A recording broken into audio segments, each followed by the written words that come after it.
Volkswagen horn. There's the bumper, fender, tow bar. Wow. We got a motor here. I think this might be a fiberglass fender right here for a Baja. And this is on a chassis. Oh man, it's drive off. He said this one starts up and runs. Really? Yeah, he said he used to come back here and start it. It's got the tunnel on the front end. And I think there's some more fenders over there, and there's some doors back there. Oh, that's cool. This thing would be cool, wouldn't it? You're gonna need a freaking trailer and a winch and all kinds of stuff. Yeah, we're gonna have to figure out how to load it all and all that good stuff.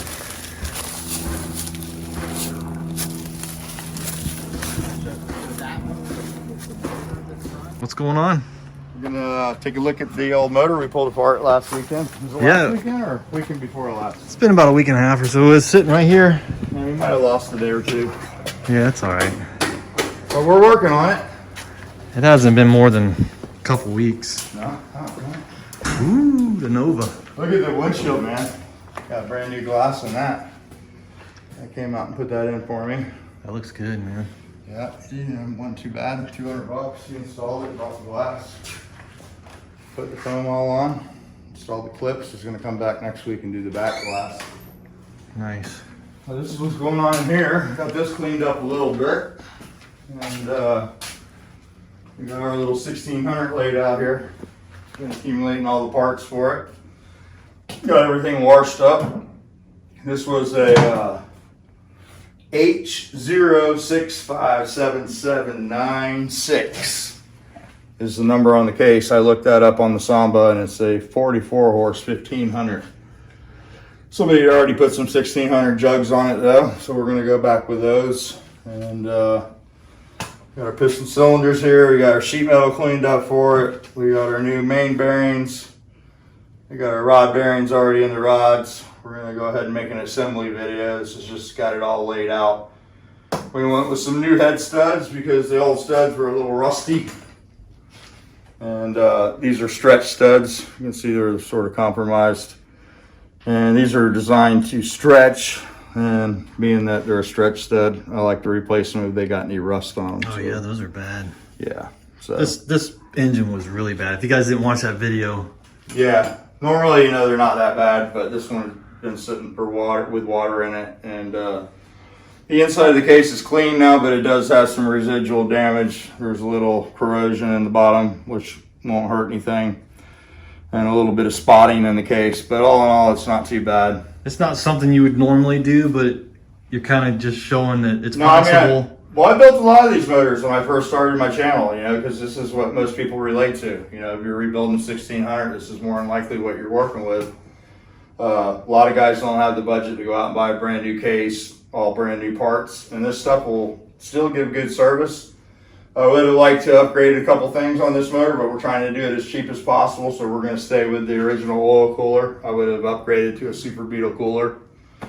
That's one upgrade you could do to make it more drivable. But for around town or, just normal bug motor, this is going to be fine. It is a single release case and it's a small oil passage, so, it's not a performance motor. It's a good stock motor. Got a set of single port heads over there that were on one of the bus project that we did. We're going to use those. So you took the heads off of that. They were toast, right? No, I just need to rebuild them. Right. So, I had those sitting around from a project we did. And so the heads that were on there are rebuild. Yeah. They're rebuildable, but you've got these laying around, so you're just going to use these. Yeah, they're ready to go. So we're going to go and use those. Try to use some of the parts that we have. I've got one more. We're going to do a couple of these motors, I think, like this. And so it's going to be a 1600? It's going to be a 1600, right. So it's a H case 1600 single release valve case with single port heads. So we got a new carburetor for it, just to avoid rebuilding anything.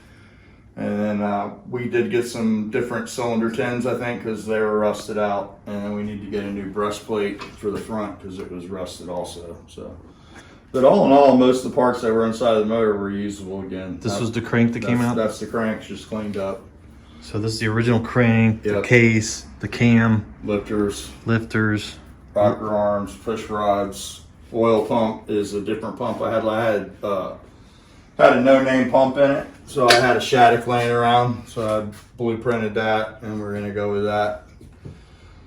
So we just cleaned up the oil holes down there where the oil feeds into the pump, and that'll increase the oil pressure a little bit at idle and make it flow a little better. Like I said, you really can't get too crazy with a single relief case. I think Mike F had a good video on that. He did a video on the difference between a dual relief case and a single relief case and why this case has limitations. And I thought it was a really good video. So if you guys check out Mike F's channel, you go check that video out. He did a really good job of explaining all that. So. Yeah, he's got some good videos. And then he went into the Hoover mod, which these guys do the Hoover mod, and they got a YouTube channel, and that will improve the oil flow situation. But you know, I've never had that done. I want to get a case done by those guys. The Hoover mod is not something that I would be competent in drilling the oil passage in the case, and it seems easy enough. The video is very, you know, like, hey, you can do this, sort of like my videos are. You know, sometimes you jump off in the deep end of the pool, though. Yeah. We found a German muffler for it, too. I had one of those out in the shed. And then we weren't able to salvage any heater boxes, so we're going to go with some J-pipes. So, but guys, it's going to be running. It's rebuilt, and it'll be an engine again. And it was just sitting on the driveway out there, sidewalk, for about 2 or 3 years now. Yeah, it was a pretty sad example of, Yeah. you know. So, I mean, there was no plants were starting to grow out of it, so we had to do something with it. But I think it'll be a good motor. So yeah, just with some parts you've had laying around from other builds. I got an 8-valve flywheel down there we're going to put on it, the cast flywheel that came off of Oscar's car. It's just not something that I would use on any kind of performance build, so it'll be good for a stock motor. And it's resurfaced, ready to go, so it'll be a good surface for a new clutch. Maybe we'll pop this in the Carmen Ghia, you know, so you got something to drive around. Oh, that'd be cool. And we could do the Carmen Ghia motor. Yeah. And you could still move it. That'd be fun. But yeah, I really don't have any home for this. But you know, we are going to build a few motors like this and have them for sale, though. But this one we might let CT borrow, so you can get the motor out of the Carmen Ghia. We need another project to do. Oh, we can beta test it too. Put some miles on it and Yeah. see if we have any issues with it. Well, the only issue I would like to upgrade, I'll definitely upgrade the oil cooler if we're going to put it in your car for sure. Yeah, I mean, I can pick up an oil cooler. Yeah, there's the green seals or the conversion seals. It goes from 8mm here in the case. That's off here. This has a small oil passage in it. So the seal is a conversion seal. It goes from this side to the Super Beal cooler. They're little green seals. I need to make an order from A&A. They have them. They're $1.59. They're not expensive. Right. And that'll definitely make the car much more drivable. We'll put a Super Beetle oil cooler and a doghouse fan housing on it. And just that little mod right there will make it where you can drive it on the interstate. You know? Oh, that'd be awesome, man. Yeah. Because, you know, without that, you can drive them. I mean, they're made to drive on the Autobahn, but the temperature is just so hot here. I mean, we're just talking to you on camera and we're melting out here. So Yeah, it's summertime is coming. yeah, we're real humid, real hot, you know, and I think the weather's a little different. Maybe the fuel's different. The octane's lower. So all those little things working together. You have to do as much as you can to get the temperature down. So, but we'll make this one a good driver. And then we got some stuff coming too. A little video on that. And we picked up some more core motors. So yeah.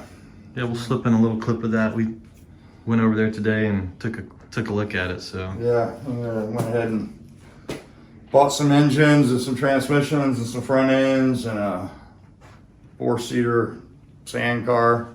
So yeah, we'll have some Volkswagen content now. That's gonna be cool. That's good. And then we'll have this guy coming up. We're gonna get this transmission. I need to order some disc brakes for the back of this and get this installed in that car and get the AC working and get him down the road. He doesn't even ask about it anymore. really. No, he's the one that's got the car lot. You know, he just comes and gets his car. He don't even look over that direction anymore. Nice. So, you know, he was a little, I think, even though the motor runs, this motor was really snappy when we started it up, if you remember. Oh yeah, that thing's a beast. But, you know, I think he wanted it a little more radical. And I'm like, dude, you want air conditioned, you know? I mean, it's just a little bit of limitations. This is your race engine, right? Yeah, we'll actually put this in that sand car. I didn't really have anywhere for this. This is the 2110 we built. Wow. So we'll go ahead and put this in there. And that'll be a good little motor for that. With the turbo on it? Yeah, we'll do a turbocharger on that. Make it fun. That's awesome. And we'll have to come up with the transmission. It looked like it already had a front end mounted in it. And I noticed that the car's not completely welded, so I'll have to finish welding the chassis. And maybe they'll sell us the welding table or the jig. Yeah.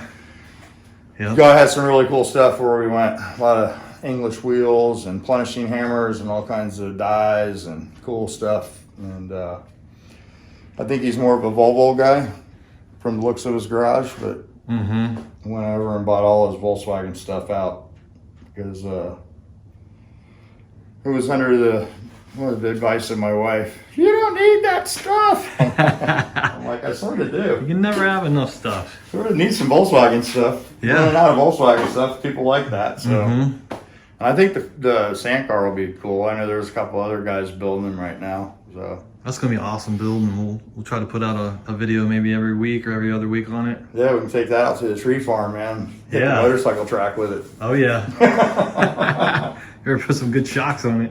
Yeah. There's a couple shock companies out there. Maybe they'll work with us. You know, I noticed they work with a couple different YouTubers. Yeah. We'll have to make some phone calls.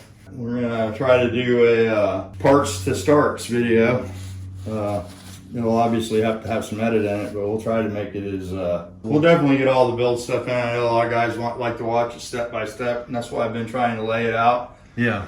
Try to get everything. We went over today and I realized that I'm missing a fan belt and a few other little items. So, you know, we got a few more pieces. Basically what we're doing here is building the whole engine kit.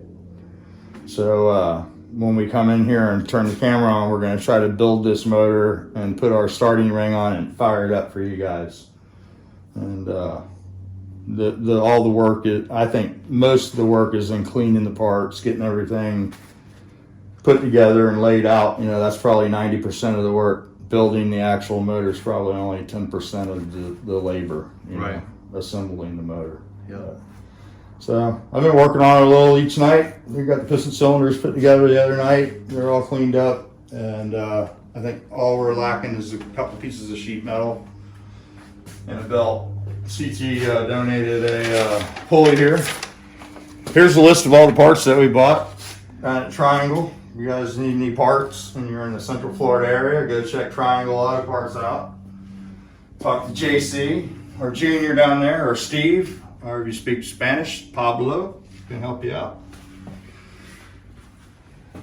Yeah, man, that's gonna be a cool little engine. We tried to buy the bare minimum on this one, so you know, this is pretty much probably what a lot of you guys would build in your garage. So this is what we're going to build. I built a lot of these motors when I first started my channel, and then somehow I started building the more expensive motors, and people accused me of just building stuff people can't afford now. So I do build stuff that people can afford. I try to make videos so you can build your own motor is the main goal here, you know, is to show you how to do this. Yeah. So you can do it yourself and take some ownership and pride in your own car and not have to take somebody else's word. You know, you can build it yourself and get that appreciation of doing something with your own hands. All right, well, stay tuned for the next video. Put this engine together. Yeah, can't wait. It'll be fun. All right, man. All right, brother. See you. Yep. He said this one starts up and runs. Really? Yeah, he said he used to come back here and start it.